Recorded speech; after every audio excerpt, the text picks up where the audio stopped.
নমস্কাৰ বন্ধু-বান্ধৱীসকল, পুনৰ স্বাগতম জনাইছোঁ আমাৰ এই ইউটিউব চেনেললৈ।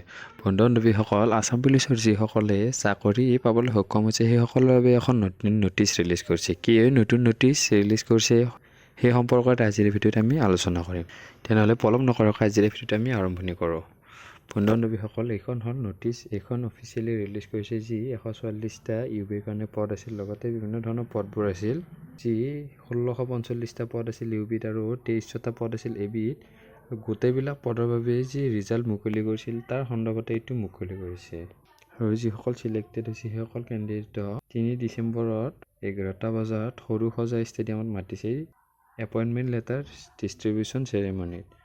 অকল টি ট্ৰাইব আৰু আদিবাসী কমিউনিটিসকলক মতা নাই। টি ট্ৰাইব আৰু আদিবাসীসকলে 8 তাৰিখে যাব লাগিব। বন্ধু-বান্ধৱীসকল, এইখনেই আছিল অফিচিয়েল নটিচ আছাম পুলিচৰ যিসকলৰ চিলেকশ্যন হৈছে। তেনেহ'লে আজিলৈ ইমানে। ধন্যবাদ। জয় অসম।